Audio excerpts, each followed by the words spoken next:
All right, so let's get started. So welcome and thanks for joining Growing with Data, Setting the Right KPIs for Growth. Before we dive into the content, let me just give you a very brief intro to myself. So my name is Martin Weiss. I'm born and raised in Germany. I also currently live here, so apologies for my accent here. My background is in marketing and economics, so I guess it's a little bit different to most other analysts or data scientists who tend to have a background in, math or computer science or something similar. So I'm definitely coming more from a business side of things. My first job at a German e-commerce startup was actually where I found my love for data, my love for data insights. So that's where I really learned not just to play around with data, but to use it to drive actual business decisions. This kind of led to my current job, which is a data insights lead at Google. So I work there with clients as well as our internal account teams on projects which require a more analytical and more data-driven approach. However, today I'm not here in that function. I also have a side project called analyticalmarketer.io, where I teach data analytics specifically for marketing context, mostly through guides and tutorials in Google Sheets. So data analytics, what does it actually mean? Well, it's quite a broad topic. Its borders are quite blurry, especially to data science, even though I would say data science is more about building models. It's a little bit more scientific, while data analytics is more about applying those models, and it's a lot closer to the business side in general. Anyway, when we talk about data analytics, people usually think of two challenges. First one is what's actually the data you should look at and on which metrics should you focus? And second, if we know what data to look at, how do we make it more actionable and translate it into actual insights to drive business decisions? While I usually focus more on the second area on my blog, we will focus on the first one today. Everybody knows this feeling. You just started a new business, new marketing initiative or whatever, and you want to set some metrics so you can measure the success of said thing. However, you're quite overwhelmed, right? So there are usually hundreds of metrics to choose from. You could say, like, should you focus on bounce rate or clicks? Are conversions really the only metric to look at? Are there others equally important? So a lot of questions, a lot of metrics to choose from. So how do we actually find the metrics that are important to us and which will help us improve the business? The problem is, when we think about metrics often, is that we actually start at the bottom of at the micro level. So we think about tactics, we think about how we plan to improve the business, a marketing initiative or whatever. However, what we should really do, we should start asking the why. Like, so what are our goals? What is the strategy we're going to have to reach those goals? And only after that can we start thinking about metrics and tactics and how to follow that strategy which will lead to our goal. So just applying this funnel of focus to a very simple business example, what this means could be, so at the top level we have the why. It's a marketing initiative and we want to have a successful product launch. So why do we want to have a successful product launch? And how are we going to have that successful product launch? We're going to create awareness for our new product. And how are we going to create awareness for our new product? Well, we're going to have 10 million ad views. So each level down, we're actually going to explain how to achieve the level above. And you can also go from bottom to top as well. Ask why do we want to achieve 10 million ad views? Because we want to create product awareness. Why do we want to create product awareness? Because we want to have a successful product launch. So it's a very easy example to follow, and obviously it's a little bit oversimplified. So how can we build a framework for the much more complex business context? Actually don't. Gladly somebody else already did for us. The great Avinash Kaushik, he has a model called the Digital Marketing and Measurement Model. If you don't know him, check out kaushik.net. It's his blog, and as he said, it's about the intersection between marketing and analytics. He has been a data analytics evangelist for many, many years. There's a lot of great content on there, especially for analysts. So yeah, check it out. And please keep in mind that the following is based on his work and his model. which I don't want to steal with pride, rather really want to share with pride. The model proposes 5 steps on how to define KPIs for every business, including how to set targets and how to implement levers and how to improve them. So it's basically going from top to down. It's an easy framework on how to choose metrics closely linked to top-level business objectives. Starting at the top of the funnel of focus, we have one step called business, and to identify business objectives, followed by goals, KPIs, targets, and segments. And we will now deep dive into each of them before I give an example on how to apply the model to an e-commerce business. So first one is to identify the business objects of your company, the marketing initiative, or a website. So basically asking, why does it exist? He says that this is usually a question the most senior stakeholders in a company, such as C-levels or founders, can answer. However, I believe, especially in small businesses, if you have been with the company for a while, if you're quite seasoned, this is something most marketers would know themselves, and it's more about kind of recalling it back into your mind. So examples for this would be growing the business revenue-wise, building brand awareness, so very top-level stuff, very abstract. However, this will lead to our second step, identifying goals for each business objective. So goals are specific strategies which can be leveraged to accomplish the business objectives. There should always be a very clear link between goals and each objective, and overall they are a lot less abstract than the objective. So they should already contain instructions, or as he says, specific marching orders for what needs to get done. So this could be, for example, getting more website user traffic or acquiring more new users versus existing users. And only now, after we have done these 2 steps, we will define the metrics. And I guess this is what you have all been waiting for, KPIs. So KPIs are defined as metrics that help you understand how you're doing against your goals. As such, always pick only those metrics that are most relevant to the respective goals. It's going to be a lot easier now because of the last 2 steps, because you don't have this huge universe of metrics you can choose, but a rather small metrics pool of only those metrics that are relevant to your respective goal. So only pick those metrics that are highly relevant to your goal, not others. I think I don't have to give examples here. It's quite clear that could be newsletter signups, conversions, clicks, whatever, depending on your goals. We will dive more into this a little bit later in the example, so I think it's going to be more clear. Next step is to set targets. In order to have the KPIs be meaningful, you really need targets. They are defined as well as which are indicators of success or failure. Failing to set those will make it impossible to say if a marketing campaign, for example, was successful or not. Obviously, it's not possible to generalize what the targets should be for your business specifically. So, for example, an increase in sales of 100 orders could be a huge success for a small store just starting out, but could basically be a failure for a store which has been making millions already. So there are 3 main options to set targets.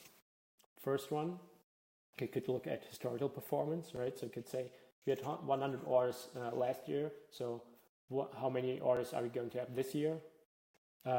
This is already in the area of forecasting. So if you're interested in that, I got some guides and on my site, which are basically done in Google Sheets, which will help you do some quite accurate forecasts, including some templates if you just want to plug in your number. So if you need something like that, just check it out.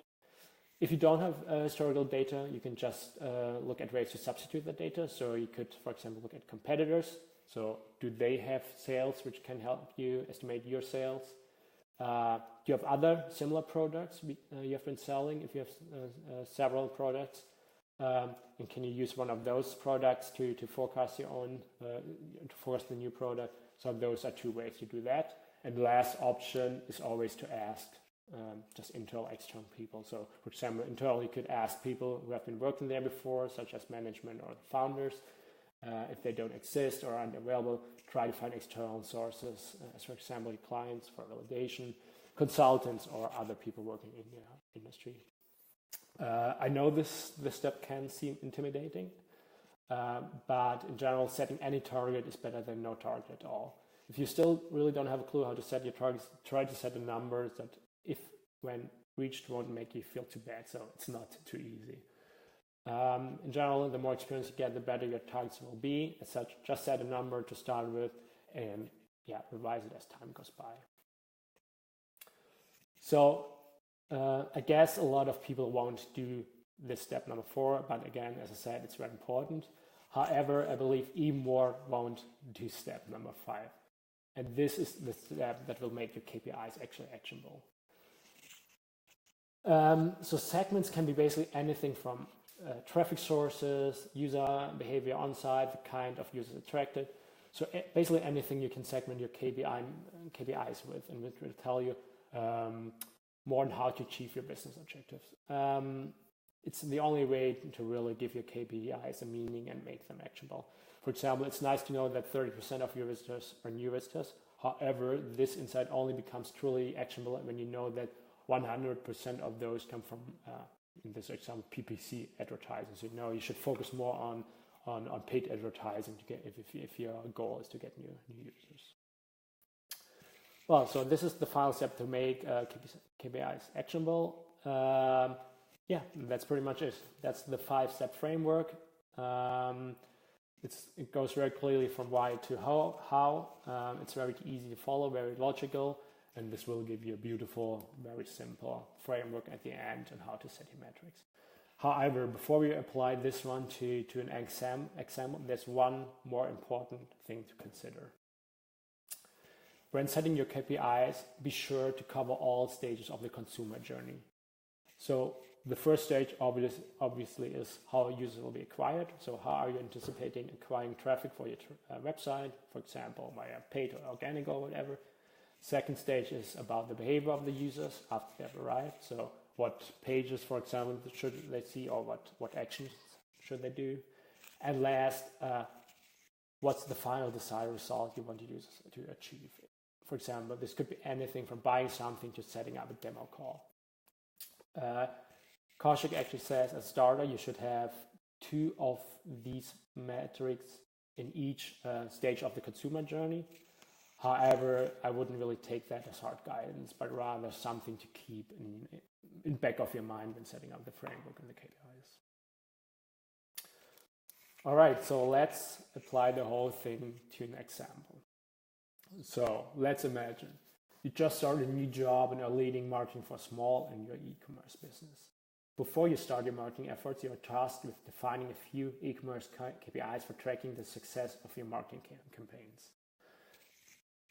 I know this can get some stress levels rising, some panic, because again, it seems like it's such a huge venture and complex venture just because there's so many potential metrics to choose. However, due to our DMMM framework, it should be very easy to set up. So again, this is only an example. It could be completely different for your business, but let's say, and this is true, I guess, for most e-commerce business, we have 3 objectives here. So first, we want to grow and as such increase the sales revenue. We want to have the brand to become more well-known and build brand awareness. And last but not least, you want to build an audience, or more specifically, an email list, which we can nurture. So let's take those as objectives. Next step, goals. Remember, they should be linked directly to the objectives, and it's about how the objectives going to be achieved. So for the first one, increase sales revenue, as you want to increase the absolute number of sales as well as the efficiency of the sales process. We will work with 3 different goals here. First one, we want to increase the number of orders. Second one, we want to convert the website traffic more efficiently. And last one, we want to have more or greater average order value just in order to rise customer value. Second objective is great brand awareness. So we want to get the brand more well known and more people visiting the store. So we will set 2 goals here. First, we want to get more paid traffic to the website, and second, we want to increase the number of new website visitors.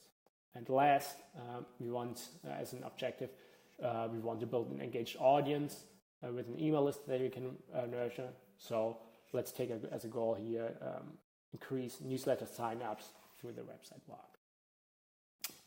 After setting those 2 steps, step number 3 is a lot easier again, since we only going to focus on those metrics that are very relevant to the respective goals. So for the first objective, we said as goals we're going to have increased number of sales efficiency, and the average order value. So as metrics going to take transactions, average order value, and e-commerce conversion rate. For brand awareness, we're going to take as KPIs the number of new users as well as paid ad clicks. And last, for our business objective number 3 and the goal there, we're just going to take newsletter signups as in KPI, or newsletter conversions. Again, you see it's quite easy now as we follow through the framework, and only relevant metrics and KPIs are taken. Targets, we won't go into depth here, as I said, it would make sense to generalize. Again, I know it can be intimidating, however, just set any target, as it is better than no target at all. And last but not least, the segments for some analysis. These are only some examples here. It could be different for your business. However, really try to find some segments which make sense. Just so your data is a lot more actionable. So first segment we are taking source. So where did the users come from? It could be social media, referral, organic, whatever. This segment is, I guess, relevant for all KPIs. As such, you could ask which sources drive the most sales, where do most new users come from, and I guess as somebody working in marketing, this will be probably one of the most important segmentations for you, just because it's really going to help you to decide which marketing channels to focus on. Next one is user type. So should you focus on your existing users? For example, classic question here, which group accounts for most revenue? So again, really will help you to easily focus your marketing efforts accordingly to either new or existing users, whoever drive your revenue most. Last one, page title. So segmenting by pages will allow us to see which content performs best. We can answer questions such as, for example, which blog post had the most newsletter sign-ups, or which article had the best performance in terms of user acquisition. And that's basically it. As you can see, we went through it quite quickly, but very easy to follow, very logical, very structured. So you got all the KPIs here. Please keep in mind again that we should touch all stages of the consumer journey. So we have some KPIs for the acquisition of customers, for the behavior they should have or show on the site, as well as the outcome we want them to have. Overall, very low number of metrics we have here.